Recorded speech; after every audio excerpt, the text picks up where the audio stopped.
सर्वजण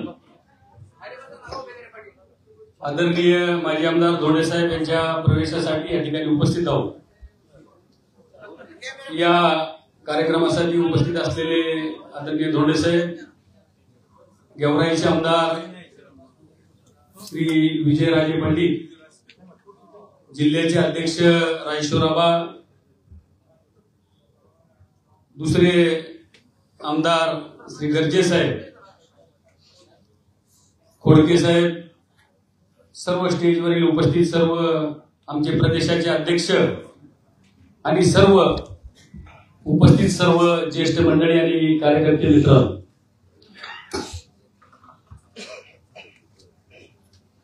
आज निश्चितप्रमाणे आमच्यासाठी एक आनंदाचा क्षण आहे की धोंडे साहेब आज राष्ट्रवादीमध्ये प्रवेश करतात।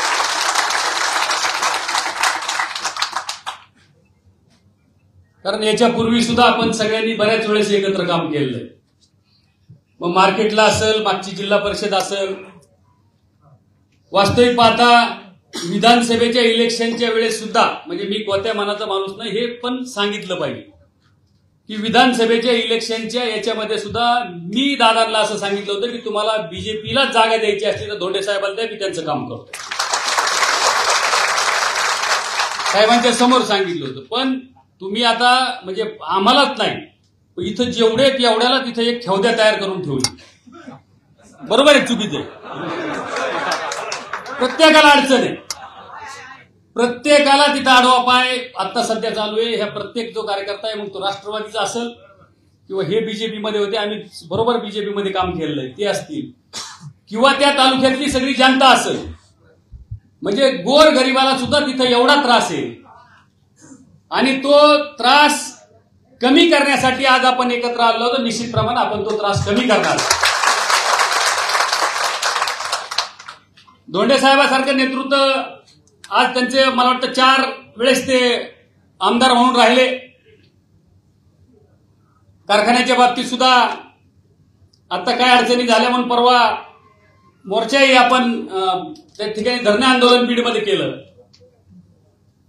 आणि माझी आपल्या पार्टीला एक विनंती आहे, गर्जे साहेब तुम्ही आहेत, खोडके साहेब या ठिकाणी आहेत, विजयराजे आहेत, म्हणजे 3 रनिंग आमदार आहेत, की खरं तर मी दादा आल्यानंतर हा विषय मांडणार होतो, पण आता तुम्ही प्रतिनिधी, त्यांच्या सोबत त्यांच्या खांद्याला खांदा लावून काम करणारे सर्व प्रतिनिधी आहेत। कारखाना तो चालू झाला पाहिजे, त्याच्यासाठी जो शब्द दिलाय तो निश्चितपणे पाळला पाहिजे हे माझं मत। कारण ऊसाचं क्षेत्र आष्टी मतदारसंघामध्ये मोठ्या प्रमाणात आहे, शिरूरच्या भागामध्ये सुद्धा ऊस जाण्याच्या बऱ्याचशा अडचणी आहेत, पाटोद्याकडचा ऊस जाण्यासाठी सुद्धा बऱ्याचशा अडचणी आहेत, आणि आष्टी मधला सुद्धा हे नगरकडचे जे कारखाने आहेत तिकडे सगळा ऊस जातो। वास्तविक पाहता हा कारखाना जर चालू झाला, त्याचं एक्सपान्शन जर झालं तर ते एक वरदान या मतदारसंघासाठी ठरेल, तेही काम भविष्यामध्ये झालं पाहिजे। आणि आताच काकासाहेबांनी यांनी भाषण करताना सांगितलं की आता जिल्हा परिषद पंचायत समितीच्या बाबतीत ठीक आहे, आपण ते तिकडे गेल्यानंतर आपण बैठका घेणारच आहे। आष्टीची फक्त बैठक झाली, पाटोदा आणि शिरूरची पाटोद्याची सोमवारी जी बैठक होती ती ह्या प्रवेशामुळे आम्ही थांबवली, कारण प्रवेश झाल्यानंतर एकत्रित बैठक आपण घेणार आहे। त्याच्यामुळं पाटोदा आणि शिरूर ह्या 2 बैठका झाल्यानंतर परत आष्टीची एकत्रित बैठक घेऊन, सगळ्या मतदारसंघाची बैठक घेऊन आपल्याला ह्या मतदारसंघाची मोड बांधून जो त्रास आज सर्वसामान्य माणसाला प्रत्येक पंचायत समितीमध्ये होतोय तो त्रास कमी करण्यासाठी आजपासूनच आपल्याला सगळ्याला कामाला लागायचं।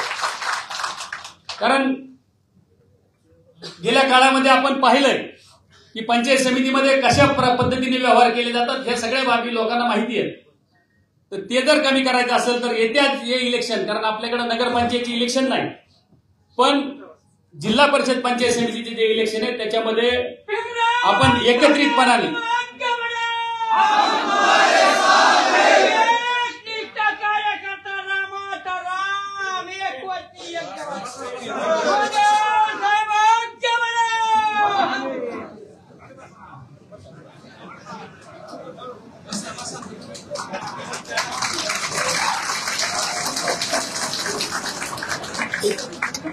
बसा,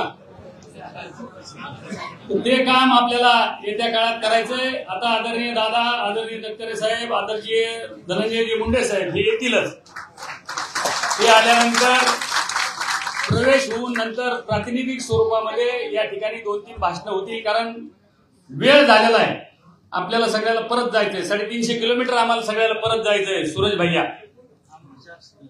350 किलोमीटर आम्हाला सगळ्या लोकांना परत जायचंय. त्याच्यामुळं प्रातिनिधिक स्वरूपात आपण नंतर आलेली भाषणं होतील. आता इतर जी बोलणारी मंडळी त्या सगळ्यांनी बोलावं. मी पुनश्च एकदा जी सर्व मंडळी धोंडे साहेबांच्या सोबत आली आणि स्वतः धोंडे साहेब यांचं मी राष्ट्रवादी काँग्रेस पार्टीमध्ये राष्ट्रवादी काँग्रेस पार्टीचा एक कार्यकर्ता म्हणून स्वागत करतो. पवार यांच्या नेतृत्वाखाली काम करण्यासाठी जाहीर करतो.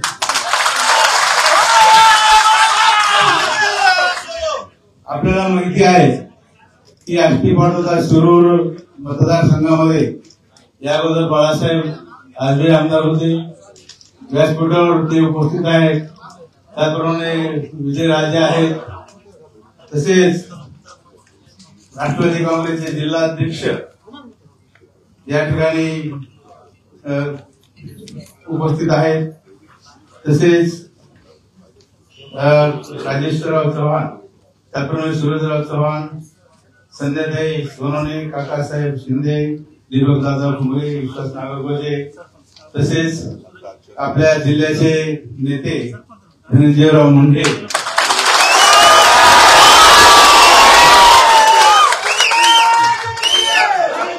हेही या ठिकाणी उपस्थित आहेत.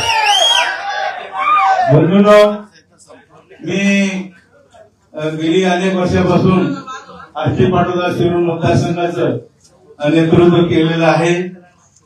मला सुरुवातीला मी अपक्ष निवडून आलो होतो. नंतर काँग्रेस पक्षामार्फत 2 वेळा निवडून आलो व ते भारतीय जनता पक्षामार्फत निवडून आलो होतो. परंतु आता 2024च्या निवडणुकीमध्ये भारतीय जनता पक्षाने मला उमेदवारी दिली नाही. मी अपक्ष उमेदवारी केली. सध्या मी कुठल्याच पक्षात नव्हतो. मी फार सारासार विचार केला आणि अजितदादाबरोबर मी चर्चा केली, बैठक झाली आणि निर्णय घेतला की दादाबरोबर काम करायचं. दादांचं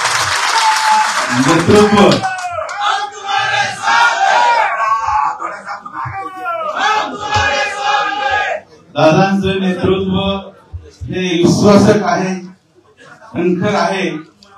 राज्याला योग्य दिशेने नेण्यासाठी ते प्रयत्नशील असतात. आष्टी पाटोदा शिरूर आपल्याला माहिती आहे दुष्काळी भाग आहे. इथे अनेक समस्या आहेत.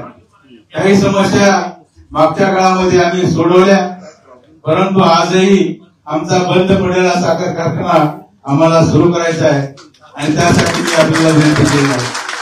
त्याचप्रमाणे आष्टी या ठिकाणी 500 बेडचं कॅन्सर हॉस्पिटल मी उभा करतोय. त्या कामासाठी सुद्धा आपलं सहकार्य आम्हाला हवं आहे. याशिवाय मध्यंतरी अतिवृष्टी झाली, अनेक रस्ते वाहून गेलेत, पूल तुटलेत, बाजार तलाव फुटलेत. या सर्व कामासाठी आणि आष्टी पाटोद्यामध्ये खूप स्थलांतर होतं. ऊस तोडणी मजदूर फार आहेत. त्यांच्यासाठी काहीतरी आपल्याला करायचं आहे आणि भविष्यात अशी एखादी योजना आपण आणायची आहे जेणेकरून हे लेबर बेस म्हणजे ऊस तोडणी कामगार स्थलांतर मुंबईकडे जर निघालं आष्टीवरून कोणत्याही जागेवर जर गेलं तर धारवाडचं पोरगं जसं आहे पुढीकडे चालले. म्हणजे आमचे भागातले लोक हे स्थलांतरित असल्यामुळे खूप छोटी छोटी कामं करतात. एज्युकेशन कमी आहे आणि कुठे महाबळेश्वरला तिथे आमचे लोक असतात, मुंबईला असतात, ऊसतोडीला असतात, इडभट्टीला असतात. खरं म्हणजे त्यांच्याकडे पाहिल्यानंतर माझ्यासारख्याला खूप वाईट वाटतं. असं वाटतं की यांचं काहीतरी काम व्हायला पाहिजे, हे स्थलांतर रोखलं गेलं पाहिजे आणि आमचा तो निर्धार आहे. त्यासाठी दादा आपल्या पाठीशी आहेत. ते सदैव आपल्या पाठीशी राहतील असं मला खात्री आहे. त्याप्रमाणे आमच्या मतदारसंघामध्ये थोडी दडपशाही आहे, थोडी दादागिरी आहे एका माणसाची. ती आम्हाला बंद पाडायची. तुमचं सहकार्य आम्हाला पाहिजे. आणि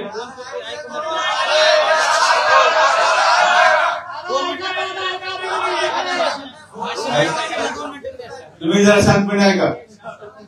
ही आम्हाला लोकशाहीच्या मार्गाने संपवायची. येणाऱ्या जिल्हा परिषद पंचायत समितीच्या निवडणूक आहेत. आम्ही निर्धाराने घड्याळ चिन्ह घेऊन जास्तीत जास्त प्रतिनिधी निवडून आणण्याचा प्रयत्न करतो. आणि बीड जिल्हा, मला तर स्वतःला असं वाटतं की पुण्यानंतर बीड जिल्हाच राष्ट्रवादीचा मोठा बाल्य केला. आम्ही आपल्या बरोबर आहोत. आज प्रवेशाचा कार्यक्रम आमचे खूप लोक आलेले आहेत. काहींना मुंबई पहिल्यांदा पाहत आहेत काही लोक आमचे, आणि त्या सर्वांना तुमचं आकर्षण आहे. सर्व लोक म्हणतात दादाबरोबर आपण काम करूया. आपण एकत्र काम केलेलंच आहे. मी काँग्रेसमध्ये असताना दादा मंत्री होते आणि मी पण आमदार होतो, त्यामुळं त्यांचा माझा फार जुना परिचय आहे. त्यामुळं ओळखीचं आपलं नेतृत्व आहे, हे चांगलं नेतृत्व आहे आणि भविष्यात आपल्याला त्यांच्या बरोबरच काम करायचंय. त्याचबरोबर मी अगोदर एकदम दादा मी कॅन्सर हॉस्पिटल उभा करतोय, त्यालाही आपल्याला थोडी मदत आम्हाला करावी लागेल आष्टीला. कारण आमच्या जिल्ह्यामध्ये आता 24,000 लोक कॅन्सर पीडित आहेत. सस्पेक्टेड आणखी वेगळे, जे आणखी ज्यांची तपासणी झाली नाही असे वेगळेच आहेत. आणि आमचा जरुरी उत्पन्न आमच्या जिल्ह्याचं कमी आहे. त्यामुळे साहजिकच लोकांना चांगलं औषध उपचार मिळत नाही, आहार चांगला मिळत नाही. त्यामुळं कॅन्सर सारख्या आजाराला अनेक लोक बळी पडत असतात. तर माझी खात्री, आपल्या नेतृत्वाखाली काम करत असताना आमच्या ज्या काही मागण्या असतील, आमच्या खोट्या मागण्या नसतात. आम्ही गुत्तेदारी करत नाही, खोटे बिल काढीत नाही, खोटे बिल आम्ही कधी काढीत नाहीत. आम्ही लोकशाही मार्गाने, सनदशीर मार्गाने जाणारे कार्यकर्ते आहोत, याची आपल्याला पण माहिती आहे. मी जास्त लांबत नाही. मी आपल्या बरोबर काम करण्याचं कार्यकर्त्यासह घेऊन ठरवलेलं आहे. त्याबद्दल आणि आपण आमचं या ठिकाणी स्वागत केलं, त्याबद्दल मी आपले आभार मानतो आणि माझे 2 शब्द पुढे करतो. जय जय.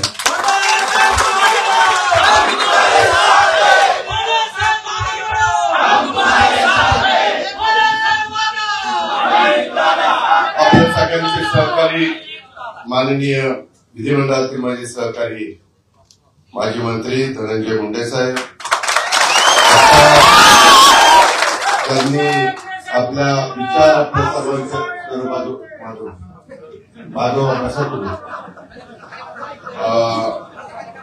त्यांनी आता आपले विचार मांडले आणि अनेकदा मला वाटतं 4 टर्मला मी विधिमंडळामध्ये एकत्र काम केलेलं आहे. कारण 4 वेळेला निवडून आलेले ते भीमरावजी धोंडे साहेब, माजी आमदार बाळासाहेब वाजपेयीजी, विद्यमान आमदार विजयसिंह पंडितजी, राजेश्वर चव्हाण, अजय धोंडे, कल्याण आखाडे, संध्या सोनवणे, रुपेश बेजरे, अक्षय गायकवाड, काका शिंदे, विश्वास नागरगोजे, भाऊसाहेब बराटे, दीपक गुमरे.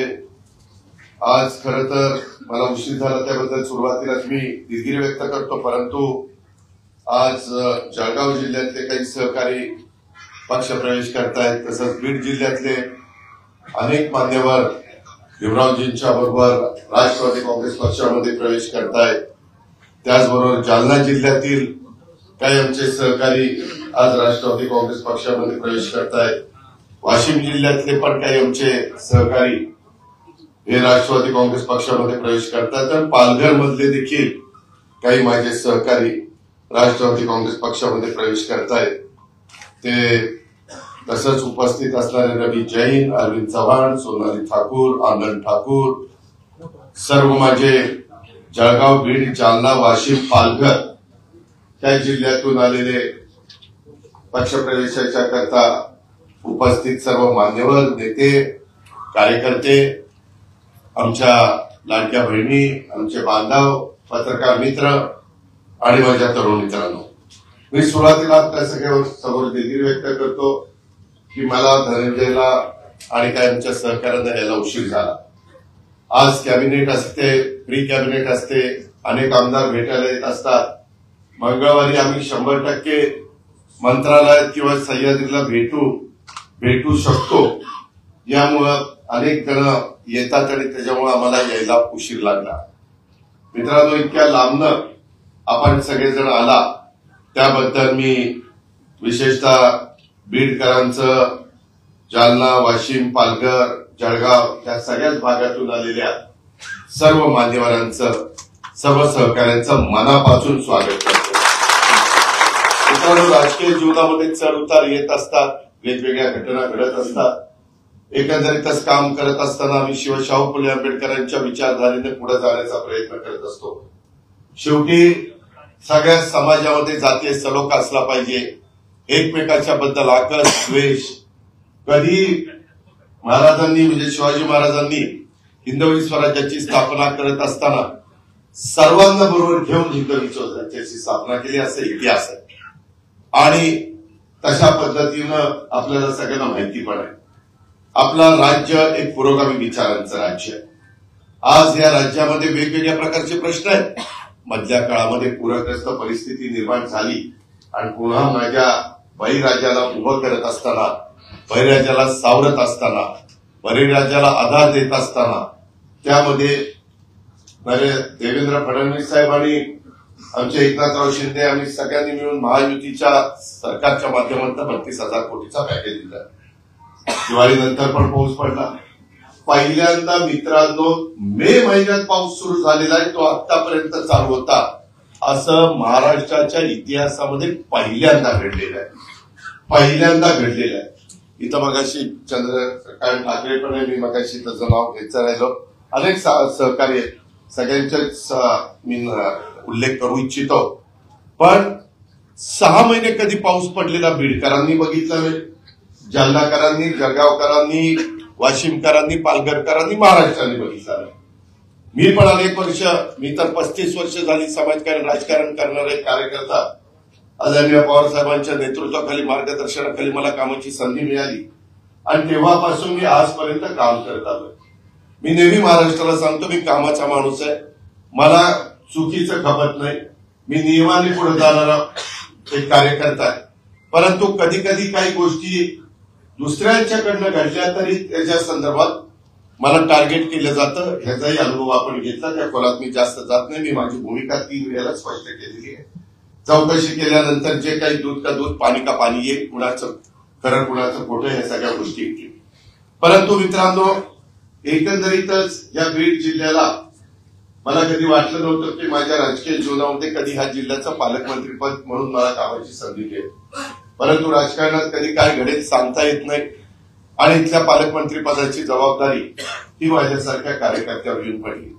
मी तेव्हापासून ठरवलं की भीमराव धोंडे साहेबांनी सांगितलेली वस्तुस्थिती खरी आहे की एकंदरीतच ह्या भागातला मोठ्या प्रमाणावर मजूर हा ऊसतोड करता महाराष्ट्राच्या वेगवेगळ्या भागामध्ये जाऊन 6-6 महिने स्वतःचा संसार, मुलं, बाळ, प्रपंच सगळं तिकडे घेऊन कुठं कोप्यामध्ये राहतो, कुठं फळामध्ये राहतो आणि अशा पद्धतीनं स्वतःची पोटाची खळगी भरण्याचं काम करतो.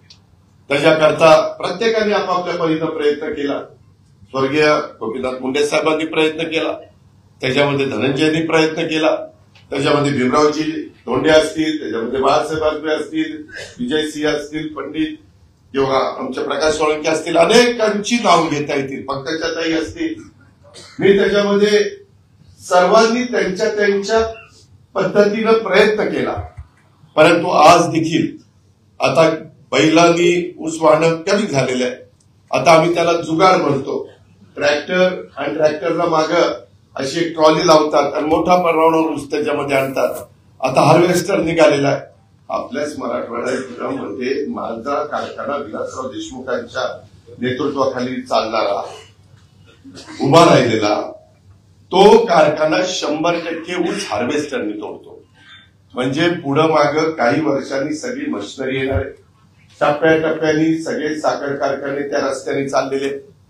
केंद्राच्या राज्याच्या पण वेगवेगळ्या प्रकारच्या योजना आहेत. आपण त्याच्यामध्ये ह्या घटकाच्या करता मुंडे साहेबांच्या नावाने एक त्या बाबतीमध्ये आमचा धनंजय मुंडे त्यांनी मला आग्रह केलेला होता. सामाजिक न्याय खातं त्यांच्याकडे होतं आणि त्यांनी सांगितलं की एक महामंडळ स्थापन झालं पाहिजे दादा, आणि तशा पद्धतीनं ते महामंडळ स्थापन केलं. आपण त्या मुलांना मुलींना दर्जेदार शिक्षण मिळण्याच्या करता वेगवेगळ्या भागामध्ये हॉस्टेल काढायचा प्रयत्न करतोय. कामं सुरू झालेली आहेत, मंजुऱ्या दिलेल्या आहेत. का तर शिक्षण हे महत्वाचं आहे. मित्रांनो, मी माझ्या 5 जिल्ह्यातून आलेल्या सगळ्या कार्यकर्त्यांना, सगळ्या सहकाऱ्यांना सांगतो, इथून पुढच्या काळामध्ये शिक्षण असणाऱ्यांनाच भवितव्य आहे. जे नवीन जे शिक्षण आहे, आता एआयचं शिक्षण दिलं जातं, पूर्वी संगणकाचं शिक्षण दिलं जात होतं, तेही तेवढंच महत्वाचं आहे. Information technology, biotechnology. आताच आमचे भीमराव धोंडे साहेब बोलले की दादा मला कॅन्सर हॉस्पिटल काढायचंय. मित्रांनो, तुम्हाला आश्चर्य वाटेल, आपल्यातल्या काही लोकांना ती तंबाखूची, बिडीची, सिगारेटची अशा प्रकारच्या सवयी असतात. त्याच्यातनं तोंडाचा कॅन्सर होण्याचं प्रमाण मोठं आहे. आपल्या महिला भगिनींना काही गोष्टींची काळजी नाही घेतली तर त्यांनाही वेगवेगळे प्रकारचे कॅन्सर त्या बाबतीमध्ये होतात. त्याच्याकरता त्यांनाही मोठ्या प्रमाणावर सांगितलं गेलं पाहिजे, माहिती दिली गेली पाहिजे. आणि आम्हाला सगळ्यांच्या लक्षात आलं, करोना ज्यावेळेस आला जगामध्ये, करोनाच्या काळामध्ये वैद्यकीय क्षेत्र किती महत्वाचं आहे, डॉक्टर नर्सेस किती महत्वाचे आहे, पॅरामेडिकल स्टाफ किती महत्वाचा आहे, हॉस्पिटल किती महत्वाची, दवाखाने किती महत्वाचे, हे सगळं आपल्या सगळ्यांच्या लक्षात आलं. आणि त्याच्यातून मोठ्या प्रमाणात इन्फ्रास्ट्रक्चर उभं करण्याचं काम केंद्र सरकारच्या मदतीनं पण चाललेले मोदी साहेबांच्या, आणि राज्य सरकार देखील त्याच्यामध्ये मोठ्या प्रमाणावर कामं सगळीच राज्य करतात, आपण पण करतो.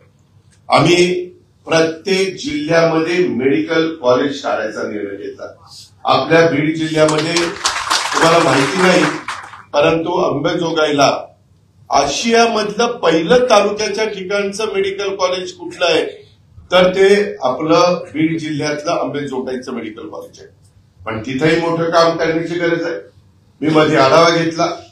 तो आढावा घेत असताना माझ्या लक्षात आलं, तुम्हाला पटणार नाही, 1,000 कोटी रुपये जवळपास ते हॉस्पिटल अतिशय चांगल्या पद्धतीनं सगळ्या सोयीयुक्त करायचं म्हटलं तर त्याला ते खर्च येतोय.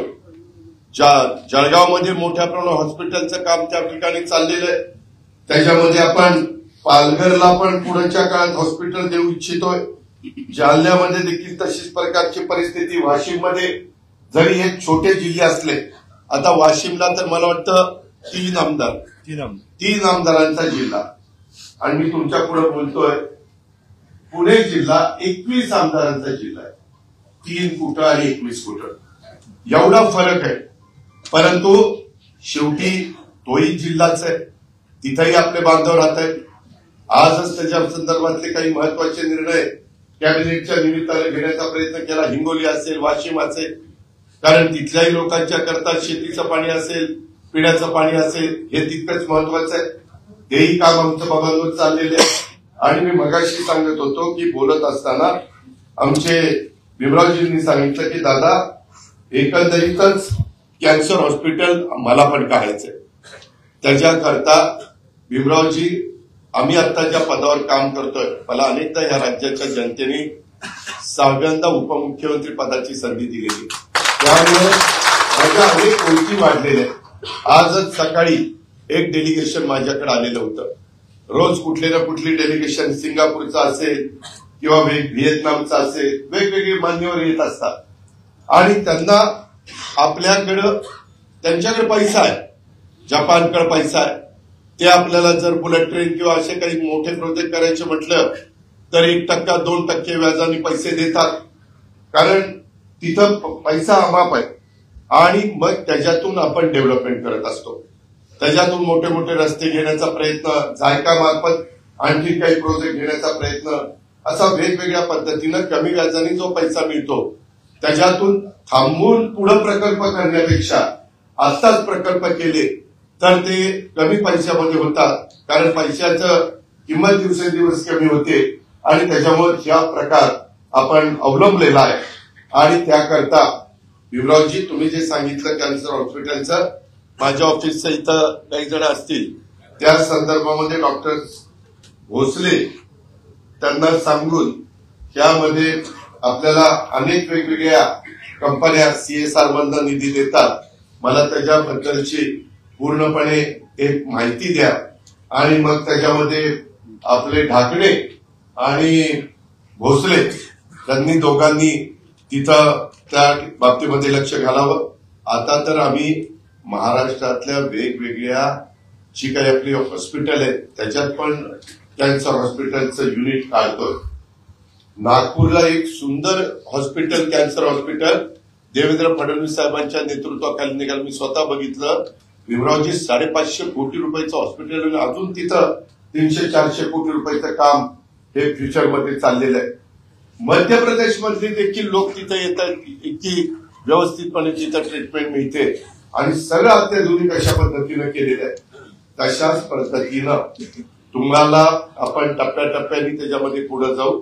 मी देखील माझ्या परीनं जेवढी काही मदत करता येईल ती सीएसआरच्या माध्यमातून करण्याचं काम करीन. त्याचबरोबर तुम्ही जे काही सांगितलं स्थलांतर रोखलं पाहिजे, बरोबर आहे, परंतु त्याच्याकरता तिथं काहीतरी रोजगार निर्माण झाला पाहिजे. त्या वेगवेगळ्या जिल्ह्यामध्ये आपण CIIT हे सुरू करतोय टाटाच्या मदतीनं, टाटा ट्रस्टच्या मदतीनं. त्याचंही काम आपण बीड जिल्ह्यामध्ये मंजूर करून घेतलंय. त्याचं आपण बीड जिल्ह्याला लवकरच विमानतळ काम सुरू करतोय. बीडची रेल्वे तुमच्या अहिल्यानगर पर्यंत गेलेली आहे. आता आमचं हडपसरचं स्टेशन झालंय. लवकरच ती आपण इलेक्ट्रिकवर कशी चालेल हा प्रयत्न आमचा चाललेला आहे. सतत आम्ही पाठपुरावा करतोय आणि त्याच्यातून ती पुढे हडपसर पर्यंत येईल. आणि आपल्या मुंबईमध्ये असणारी जे काही टर्मिनल आहे तिथं आता जागाच उभी करायला नाहीये आणि म्हणून वेगळ्या पद्धतीनं अजून काही स्टेशन वाढवता येतील का.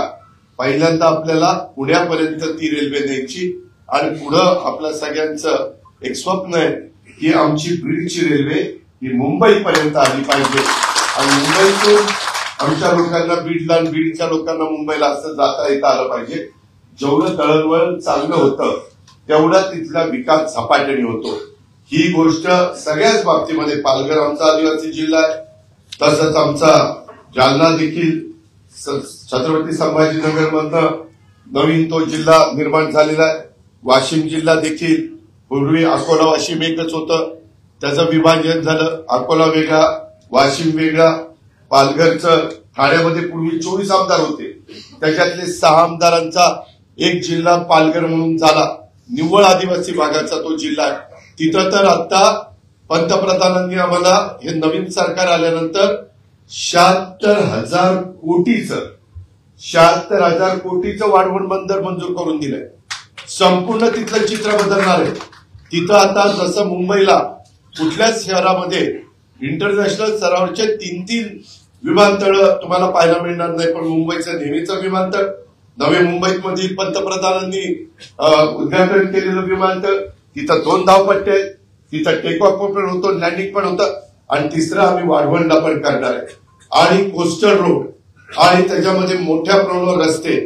उद्याच्याला बंदरात जगातली मोठ्या प्रमाणावर वाहतूक ही स्वस्त कशात पडते तर ती बोटीनं अंड्या देण्यामध्ये स्वस्त पडते.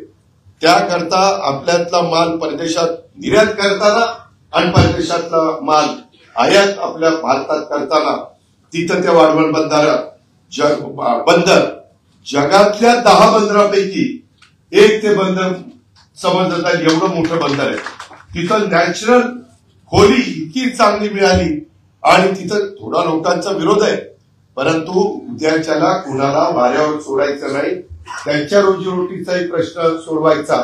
या पद्धतीनं आम्ही मित्रांनो पुढे चाललेलो आहे आणि अशा अनेक प्रकारच्या गोष्टी आम्ही इव्हन वाशिमच्या करता देखील इथं चंद्रकांत ठाकरे आमचे सहकारी बसले, जिल्हा परिषदेचे माजी अध्यक्ष, त्यांना विचारा. तिथंही शेतीच्या पाण्याच्या संदर्भामध्ये रस्त्याची मोठ्या प्रमाणावर त्या ठिकाणी कामं चाललेली आहेत. या प्रकारे पालघरचं चित्र बदलणार आहे, वाशिमचं चित्र बदलणार आहे. जालन्याच्या जवळनं आपला तिकडनं निघणारा पार धुळ्यावरून जो सोलापूर मार्गे आपण हैदराबादला जातोय त्या रोडचं काम, त्याच्यावर हे आपल्या बीडमधनं पण तो रस्ता जातो. अशा पद्धतीचे हे रस्ते चाललेले आहेत. आणि जळगावला पण चोपडा असेल किंवा बाकीच्या भागामध्ये असेल तिथं पण माझी तापी नदी जाते, त्याच्यातनं कसं पाणी जास्त मुरेल अशा पद्धतीचं काम आम्ही त्या बाबतीमध्ये करतोय. आणि मित्रांनो, शेवटी तुम्ही आम्ही शेतकरी आहे. तुमची माझी जात शेतकरी ही आपली जात आहे आणि शेती करता आधुनिक पद्धतीनं माझ्या शेतकऱ्यांनी शेती केली पाहिजे. माझा पंजोबा, माझा आजोबा, माझे वडील वेगळ्या पद्धतीने शेती करायचे, जुन्या पद्धतीनं. परंतु आता इथून पुढची पिढी यांनी एआय म्हणजे कृत्रिम बुद्धिमत्ता त्याचा वापर करून शेती केली तर शेतीमध्ये पाण्याचा खर्च कमी येतो, खताचा खर्च कमी येतो, उत्पन्न वाढतं. आम्ही आता गेले 3-1 वर्ष त्याच्यामधले प्रयोग केले बारामतीच्या परिसरामध्ये. बीडकरांनो आणि बाकीचे पण जालनाकर असतील, आमचे वाशिमकर, आमचे जळगावकर, सगळ्यांनाच मला सांगायचे की त्यामध्ये 70 टन ऊस काढणारा शेतकरी त्या एआयचा वापर केला तर तो 100 टनापर्यंत जातो. ज्याचा 90-100 टन ऊस निघतो तो जवळपास 130 टनापर्यंत जातो. एवढी किमया होते. ते मशीन तुम्हाला फोनवर सांगतं की आज त्या पिकाला पाणी पाहिजे का नाही. नुसतं ऊसाला नाही, तुम्ही ते सोयाबीन आपल्या कापसाला पण करू शकता, केळीला करू शकता, फळबागांना करू शकता. आम्ही ते कांदा सगळ्याच पिकाला ते घेता येतं, करता येतं. आणि तशा पद्धतीनं यंदाच्या वर्षी कृषी विभागाच्या करता 500 कोटी रुपयांची तरतूद ही आमच्या शेतकऱ्यांना प्रोत्साहन देण्याच्या करता त्याच्यामध्ये ठेवलेली आहे. त्याचा उपयोग आपण सगळ्यांनी करून घेतला पाहिजे. आपल्याकडे मुळातच पाणी मर्यादित आहे, ज्याचा उल्लेख मगाशी आमच्या भीमराव धोंडे साहेबांनी केला.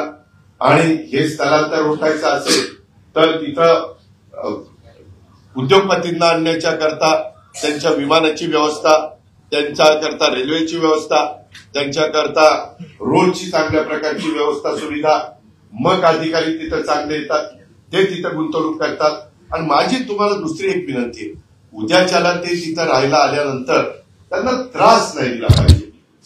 त्यामध्ये आम्ही पुण्यामध्ये किंवा इकडं आमच्याकडे इंडस्ट्री का वाढती, इथं रायगड जिल्ह्यातले पण काही माझे सहकारी आहेत, लोक रायगडला प्राधान्य देतात, पुण्याला प्राधान्य देतात.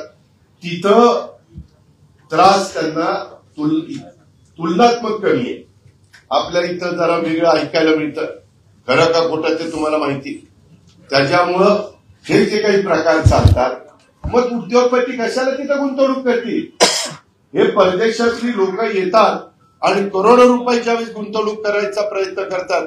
मला तर परवा एक डेलिगेशन आलं, ते सांगत होतं हल्दीराम आहे ना आपलं नागपूरचं, भीमरावजी, त्या हल्दीरामच्या मध्ये एक परदेशी कंपनी गुंतवणूक करती आणि त्यांच्याशी टायअप करती, 75,000 कोटी रुपये खर्च करते. 75,000 कोटी. मी म्हणलं एवढे? ते म्हणले हो, जगात सगळीकडं वेगवेगळ्या पद्धतीनं त्याचे शॉप्स काढायचे आणि हल्दीरामनी ते प्रोडक्ट तयार करून सगळीकडे पाठवायचं. एवढं म्हणजे ह्या सगळ्या नवीन टेक्नॉलॉजीने जग मित्रांनो इतकं जवळ आलेलं आहे की कुठं काय खाटपिटीशी झालं तर तिथल्या तिथं लगेचच कळतंय. आता काल दिल्लीमध्ये एक वाईट घटना घडली, 1 मिनिटात सगळ्या देशाला कळलं की अशी घटना घडली. त्याच्याबद्दलचा तपास अमित शहा साहेबांनी लक्ष घातलंय, पंतप्रधानांनी लक्ष घातलंय. त्याच्यात वस्तुस्थिती पुढे येईल, कोण त्याचा मास्टर माइंड आहे, कुणी काय केलं, कुठनं तशा प्रकारचं आरडीएक्स आलं, इतकं आरडीएक्स आलं कसं, कोण त्याला जबाबदार, ते सगळं पुढे येईल. परंतु माणसाचा जीव